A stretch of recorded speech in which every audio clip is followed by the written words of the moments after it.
A live look at the Governor Andres Bernos Memorial Gymnasium in Benguet, Abra. Si Kong JB, talagang very passionate with his team, and for good reason. That's right. 120,000 viewers watching us live on the official Mpbl YouTube channel and official Mpbl Facebook page. Marami pong salamat. And I'm sure all those 120K viewers are enjoying this game. Well, this is what you get. You get, the top two defensive teams going at it in the finals. How about Abra though, storming back from the 10-point deficit? Ball loose. Oh, that thing's been going on between John Oduba and Gabanal. A lot of contact. Ball will stay with the Weavers. And alam naman natin, pagdating sa loob ng paint, talagang walang binibigay na madali itong Quezon Huskers. Baseline inbound, Abra. Ildefonso trying to shake off Gabanal. Now it's with Batino, backing down Gabaini. Masyadong malakas. Si Uduba na naman na nakapulot. But that time he misses. So far, John Oduba's getting the better of Simon Sandagon in the rebounding battle. Good thing they were able to secure it. Now it's their turn. LJ almost lost his dribble. Gets it back from Gabaini. Gonzalez. Banal. 6 on their shot clock. LJ makes his move. He drives. Scoop layup. No good. Out of bounds. Abra basketball. Right now, LJ going to his foot speed to try and beat the defense of Jason Brickman. Medyo malakas lang. Back rim yung tira na yon. And last touch before he went outside, Joseph Gabaini. Itong Abra went back to their traditional lineup, having two bigs on the floor. Jason Brickman, tough shot, unable to convert. Ball will go back to Quezon. So they have John Oduba, Ryan Batino, Jason Brickman, Marwin Taiwan, and Dave Ildefonso. Sa panig naman ng Quezon, Simon Sandagon, Joseph Gabaini, LJ Gonzalez, Christian Pagaran, and Gab Banal. LJ puts on the Jets high off the glass and in. Well, that middle lane, gut of the lane action by the Huskers have been a weapon that they've used, similar to how they did it in the Bedyan series. Pagaran snags down his 5th rebound to go along with 17 points. They say they go back to that middle ball action. LJ Gonzalez with 15 markers. He wants that clear left side of the floor. Gonzalez working on Brickman, facing a double team. Skip pass, Pagaran. Jump shot. Three-pointer is good. The guy can't be denied. He's been shooting the lights out. 3 minutes left in overtime. 5-point lead for Quezon. They steal the basketball away. LJ Gonzalez, Christian Pagaran coming up with the goods here early in overtime. They're going flat again on that middle ball action with Joseph Gabaini and LJ. LJ settles for a free. Oh, man. LJ Gonzalez. Big time shot to put them up by 8, 80-72. When the threes start going in, you know it's Huskers basketball. They are the #1 3-point making team with almost 10 per game. This first one was that skip and that corner waiting hands of Christian Pagaran. And then again on that next possession, you're getting LJ Gonzalez, that twisted screen by Joseph Gabaini, nobody right in front, and really just a clear basket make from 3 for LJ Gonzalez. 8-0 run as Abra sues for time. A big barometer in this series is gonna be the 3-point shooting of Quezon. Iba-iba yung naging takbo ng kanilang shooting from the outside in the first 3 series. Particularly in the division finals against Binyan, they struggled, but boy, here in game number 1, shooting almost half of their triples, 11 out of 23. And those 2 threes by Pagaran and Gonzalez giving them this cushion as they do it on defense once again. Off the timeout, stealing that basketball away.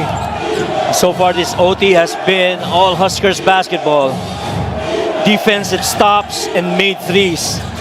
Someone is open, but Gabayni unable to connect with Magbuhos. Tatlo yung sumalubong kay LJ doon.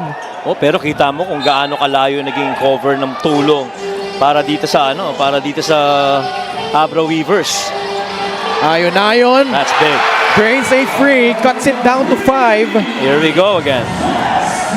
80-75.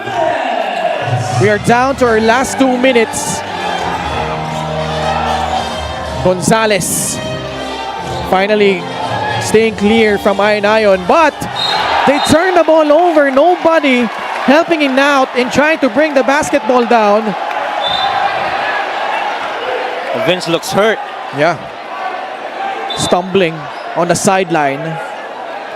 But again, when you have these shooters, including Mike Ayon, you definitely got a chance. And that lift from that three on that left side of the floor, nobody right in front of him, and he makes it. Yeah, clearly a free. 2-possession game. Oo, halos kapareho lang nung sitwasyon kanina in the fourth quarter.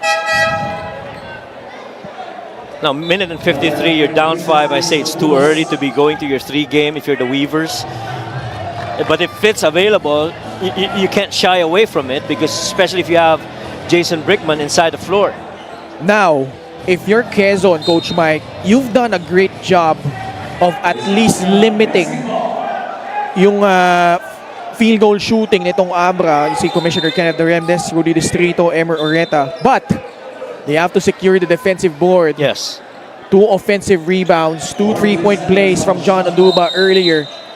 Gave Abra some life late in that fourth period. Yeah, aside from the 3-point makes, it's the offensive rebounding, particularly from John Oduba, that has kept them in this game and forced this game into regulation. Oduba receives the pass, balik kay Jason Brickman. Oh, what a pass. Oduba inside, man. he scores again. That was a gutsy play, but calm under pressure, Jason Brickman. Somehow you have to marvel at the talent of a Jason Brickman. If he's not hitting threes, he's finding teammates for shots like those. Gusto nyo lang puntahan si LJ. He receives the basketball against Marwin Taiwan. Facing a double team. Gonzalez, pinagpag yung depensa. Pasa palabas, banal! Masyadong malakas yung tres. Offensive rebound by Joshua Yero. It's a foul against Oduba. Both teams, no. Actually, that's the good thing that they did in the fourth quarter. Not yet in penalty. Yes. Last foul to give for the Weavers. That's right. They missed out on that box for Joshua Yero, allowing him to secure that offensive rebound and give them another crack at the basket for the Huskers. A minute and 25 left. Can Quezon hold on? LJ Gonzalez with 18 points. Another double team comes. That time they break up the play. Ayon susugod. And he will earn himself 2 free throws.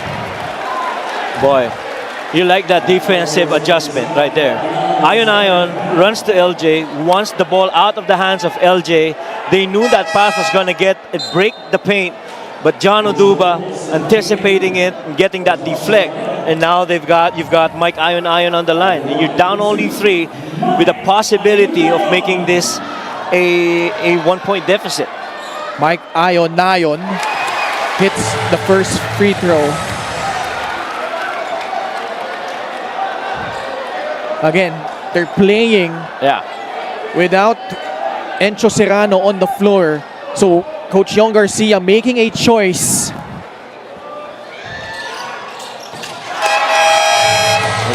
This game's not done yet.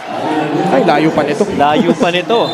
71 seconds left in overtime. 80-79. Quezon clinging on to this 1-point lead. It's been a game of runs in overtime. Quezon jumped out to an 8-0 start. Abra responding with 7 unanswered points of their own. And now, they try to get a stop here. Another ball handler for the Huskers with Abundo on the floor. Abundo against Jason Brickman. Banal receives it. He traveled. Yeah, he did. Shuffled his feet. That back cut was late. And Gabanal was going to the elbow on a jump stop, waiting for that back cut. Was it Vince Maguos? He was pretty much late. Kasi hindi na maganda yung spacing that side of the floor. There were a couple of them in there. And again, Abra doing a solid job of not letting LJ Gonzalez catch the basketball. Did we not say that these two teams are the top defensive teams? Boy, fans are getting a really good treat. Big possession for Abra. 40 seconds left. Jason Brickman working on Simon Sandagon. Brickman drives, lays it up and in! How about Jason Brickman in crunch time? 15 points for number 15. All of the big plays have come from this guy right here. Dribbled back, taking out Simon Sandagon, created that space, and able to finish going glass. Uduba did not even bother to go nearer because he knew that Jason wanted that layup. He understood the positional advantage downhill with Simon from the back. What a run by Abra. 9 straight points. And Quezon will have to burn their timeout. We'll listen in to Coach Eric Gonzalez. Tapos si Gabon, dalawa. Backward mo hindi. Ay, makinig. Coach yan na. Ay, makinig. LJ. Di ba tapos, ha? Natin yan.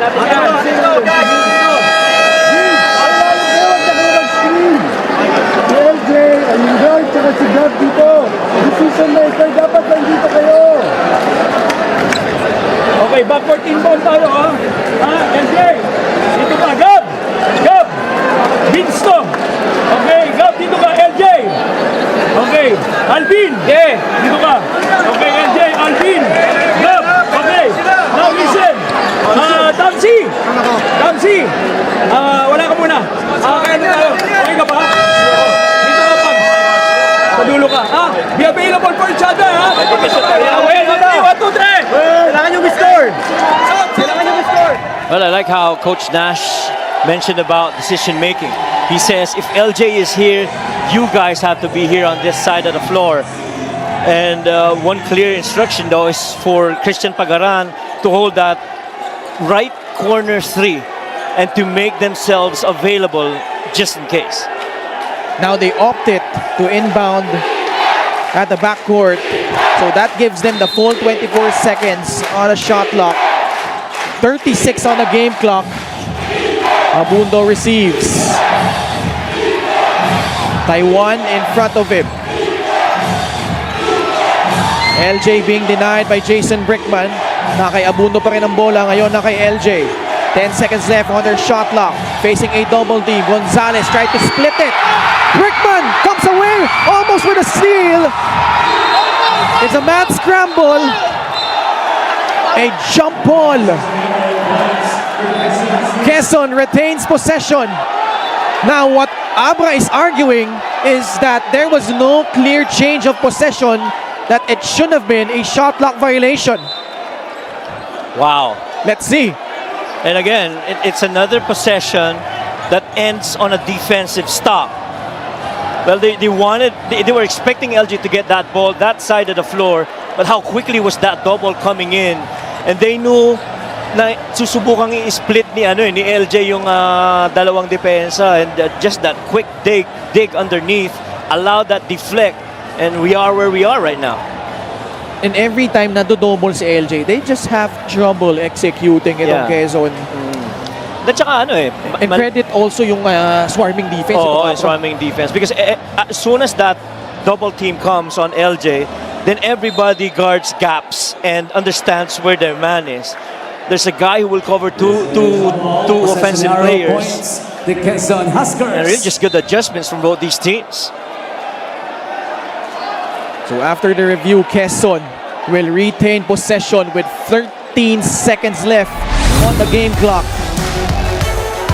Ayun naagaw na ni Brickman He had two hands on the basketball. That's so right. The interpretation was he did have possession. Pero dito nagkagulo na, karambola. Everyone leaving everything on the floor for this game number 1 victory. Quezon trying to steal one on the road. Let's see what they come up with on possibly the last possession. Gonzalez making his move early for 3. No! Banal! Try to grab the rebound. They will review this.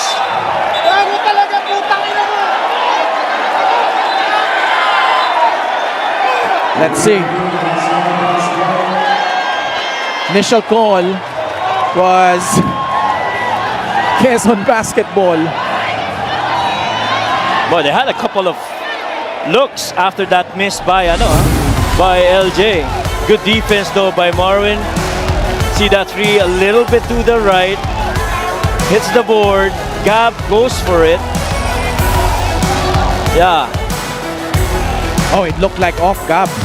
Off his arm. Yeah, At least on that angle. Yeah, at least on that angle. That's right. So the last two guys that they look at who touched it last would either be Mike Ayonayon or Gab Banal. Yeah. Nakita mo yung ginawa ni LJ, Coach Mike. He tried to go quick.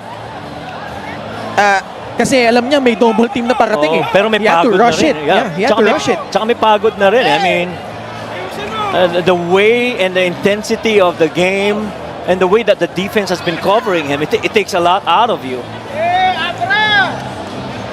Didn't you think though that that was the best possible available shot for them at that juncture? Yes, indeed. And only because he made a 3 earlier. Oh. But again, lumalabas yung pagod dun sa team LJ because pretty much that adrenaline allows you. This is the same look that I had earlier and then I pasok ko yung 3-pointer. So why not take it?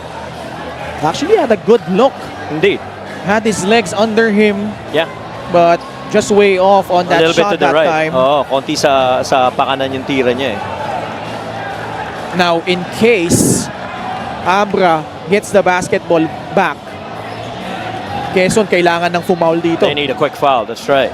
Because even if they foul, and even if Abra makes both free throws, this is still a one-possession ball game. That is right. Pero tingnan muna natin yung magiging resulta nitong review na ito. Wala nang timeout pagkabilang kupunan. Both teams in penalty. And so to your point,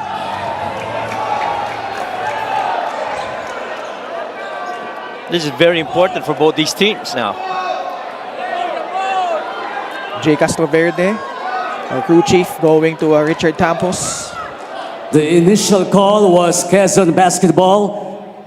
The review was inconclusive, so we will stand on the call. Quezon Huskers basketball. Quezon will retain possession. 5.7 seconds left. Hold on to your seats, ladies and gentlemen.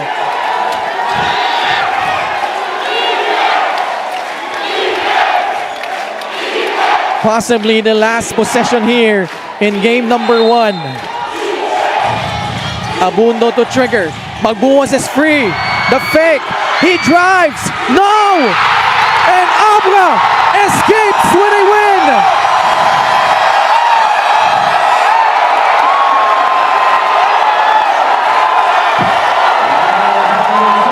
What a fight back by the Abra Solid North Weavers.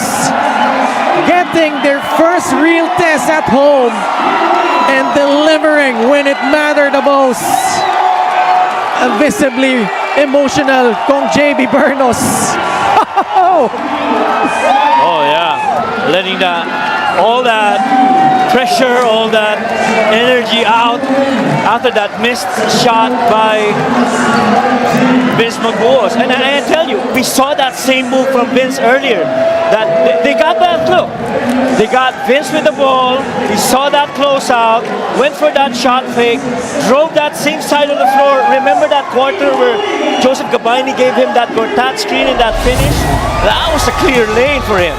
Our best player of the game is powered by 747 Live. Play what you love. Win what you deserve. At that point, when Jason Brickman came in, previous to that, they were all out of 12 in the fourth quarter. But this guy gave new life for the Weavers. A couple of threes, and then that really good pass here in OT for John Oduba. He just hits you and hurts you in different ways for the Weavers. And coming away with 8 points both in the fourth quarter and overtime. 8 of his 15 points. Jason Brickman delivering for the Abra Solid North Weavers as they beat the Quezon Huskers in overtime, 81-80. They take a 1-0 lead in this best of 5 series. And Coach JB Bernos, hindi na niya mapigilan ang kanyang sarili. Correct. But if you're going to be looking at how the Weavers have played, talaga nga namang depensa rin outside from the 3-point makes of Jason Brickman. Let's go courtside to Miss Mika Abisamis. Maraming salamat. Congratulations, Jason. This is the closest this team got to another loss since the start of the season until you ignited their fire in the most important minutes. Yeah, I think it was a tough game today. They played really well, but we just wanted to keep playing. We had a lot of time. Just keep playing next possession, and it was just a great game. All right, what about Quezon do you think almost cost an upset? They played really well. They shot the ball really well. They moved the ball. So they're tough to guard on the defensive end. So we've got to make adjustments for game 2 and be better on the defensive end. But here you are, after overtime, you got this win. What do you want to tell your teammates, especially Coach Young and everybody else? Yeah, big win. Just game 1. We got to get ready for game 2. So we just got to recover and get ready because it's going to be another tough game.